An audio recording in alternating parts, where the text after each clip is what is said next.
मधु पर किया, दही खिलाया, फेरे लिए, होम किया, राजा होम किया, देवों को पूजा, पितरों को पूजा, आपके साथ फेरे लिए। मगर जब तक हम आपके दाहिने अंग से बाम अंग नहीं आएंगे तब तक अपने पिता की कुंवारी कन्या कहलाएंगे। साक्षी कौन? खामोश आओ बेटा, खामोश आओ। साक्षी कौन? विष्णु वैस।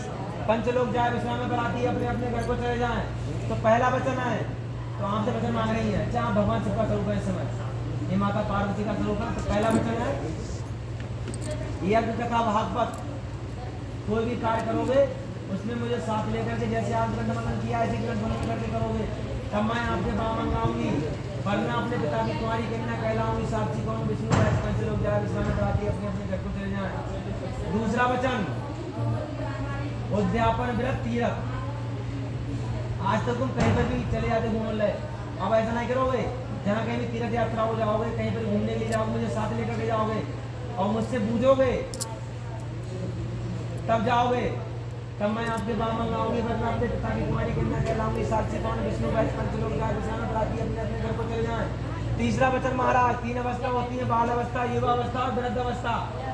बाल अवस्था पिता के यहाँ गुजारी, युवा अवस्था में आपने साथ जा रही हो महाराज। जिस तरह युवा अवस्था में साथ निभाओगे उस तरह बुढ़ापे पर भी साथ निभाओगे।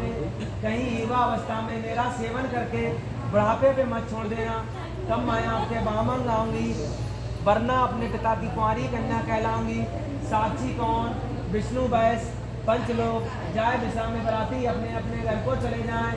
चौथा वचन, 1 रुपए से लेकर के लाख रुपए कमा के लाओगे।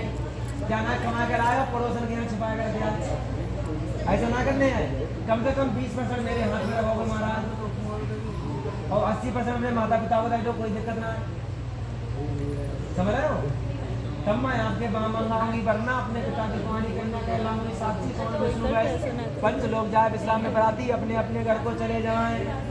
पांचवा वचन, 5 प्रकार के पशु होते हैं, गाय, बैल, ऊंट, हाथी, घोड़ा, खच्चर, जिनका क्रय विक्रय करो तथा द्रव्य पैदा करो। द्रव्य माने अनाज पैदा करो, तब मैं आपके बाम मंगाऊंगी। क्रय विक्रय में समझ रहे हो? जैसे घर में जरूरत है दूध खान की, तब तक आप 1.5 रुपये भैंसियाँ बेचे आए, और वो है 100 रुपया की, पर 9 में बेचे आए, और बेऊ 9 रुपये दोस्तों ने संग में उड़ा गए और घर लाके धोना दिखाए। ऐसे ना करने हैं। मुझसे सलाह लोगे, पहले पूछोगे कि जब बेच रहा हूँ ना बेच रहा हूँ। यानी 5 प्रकार के पशु कोई भी, और द्रव्य पैदा करोगे, अनाज पैदा करोगे, तब मैं आपके बाम मंगाऊंगी, वरना अपने पिता की कुंवारी कन्या कहलाऊंगी। साक्षी कौन? विष्णु वैस। पंचलोक जाए विश्राम में बराती अपने अपने घर को चले जाएं। छठा वचन, 6 प्रकार की ऋतुएं होती है महाराज। ऋतु के अनुसार वस्त्र दोगे, ऋतु के अनुसार भोजन। अब इस समय गर्मी चल रही है, आपको मैं ऊनी वस्त्र पहन लूँ, और जो ठंड में की सर्दी अब जो खाने के लिए उस समय की सर्दी ठंड में दो, और इस समय के वस्त्र उस समय, उस समय के वस्त्र इस समय। ऐसा ना करने हैं। जिस समय जो भोजन है, जो फल हैं, जो वस्त्र हैं, ऋतु के हिसाब से देने हैं, तब मैं आपके बाम मंगाऊंगी, वरना अपने पिता की कुंवारी कन्या कहलाऊंगी। साक्षी कौन? विष्णु वैस। पंचलोक जाए विश्राम में बराती अपने अपने घर को चले जाएं। और 7वां वचन, अत्यंत कामना होने पर भी पराई स्त्री की तरह, माता, बहन और पुत्री की तरह देखोगे, और पत्नी की तरह केवल मुझे ही देखोगे, तब मैं आपके बाम मंगाऊंगी, वरना अपने पिता की कुंवारी कन्या कहलाऊंगी। और मैं कहीं साथ सकीन में बैठी हूँ, मुझसे कोई गलती हो जाए, कोई अकीदत गलती जाए, तो जनाज सबके सामने जाकर मुझे ताना देने लगे, क्योंकि इससे आपका अपेस फैलेगा। क्योंकि कहेंगे फला स्त्री का पति है, बहुत नालायक है, सबके सामने हाथ छोड़ देता है, ये मुझे अच्छा नहीं लगेगा, तो आपका अपमान होगा। तो मुझसे कोई गलती है तो अकेले में समझाओगे, मगर जीवन में हाथ कभी नहीं उठाओगे।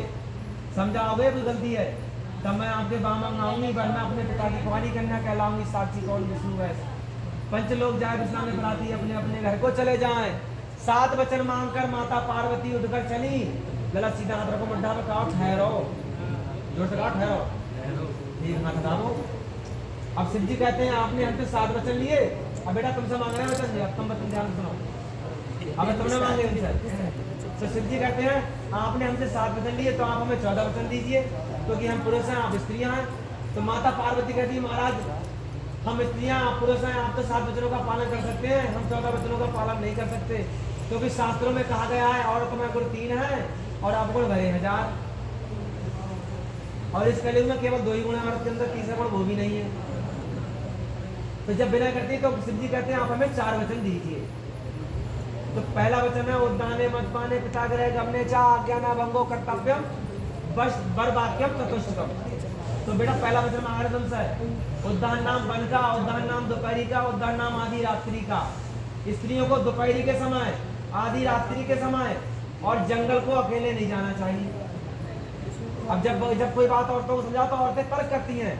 अब माता पार्वती तर्क कर रही, महाराज अगर जेठ का महीना हो और फूस का मकान हो, आज तो पक्के मकान है, फूस का मकान हो और आधी रात्रि का समय हो, घर में आग लग जाए तो बाहर ना निकले, जल जाए। तब शिव जी कहते हैं आपत्ति काले मर्यादा नास्ती। अगर आपत्ति काल है तो उसमें बाहर निकलना चाहिए, प्राणों की रक्षा करनी चाहिए, बाकी हर समय बाहर ना निकले। उद्दाने मद्यपाने, मादक माने राजा, मादक माने शराबी और मादक माने मतवाला हाथी। स्त्रियों को इन तीनों के सामने नहीं जाना चाहिए। शराबी के मन में कामालूम कहा है और हाथी अगर बौराने में हो तो कामालूम कहते का कोई पता थोड़ी है। और राजा के सामने अगर निकले, राजा कामालूम रोक दे, दंड कहते तुरंत।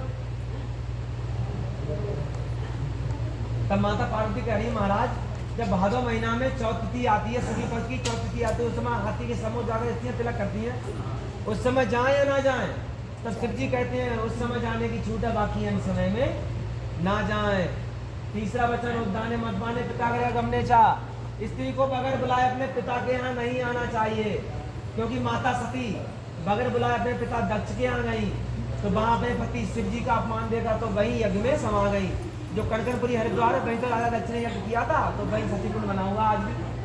तो माता सती के अंग से जहाँ जहाँ अंग गिरे 52 खंड हुए शरीर के माता सती के। तो जहाँ नाभि गिरी पूर्णागिरी कहलाया, जहाँ नैन गिरे नैना देवी, जहाँ जलती हुई ज्वाला गिरी, आज भी ज्वाला जी जल रही, ज्वाला जी कांगड़ा में ज्वाला जल रही है। और जहाँ माता का हार गला महर की शारदा भवानी जो आला उधर पूछते हैं वो कहलाई।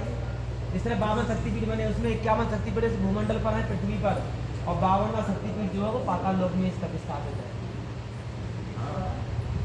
अब माता पार्वती तर्क कर रही थी महाराज जब सावन महीना की पूर्णमासी तिथि को रक्षाबंधन पर्व आता है तो बहन बगैर बुलाई जाती है, और दिवाली के बाद जो शुक्ल पक्ष की द्वितीय तिथि आती है भाई दूज, बहन के अंगूठा में उस समय अमृत का वास होता है, बहन भाई का तिलक करे तो दीर्घायु प्राप्त होती है।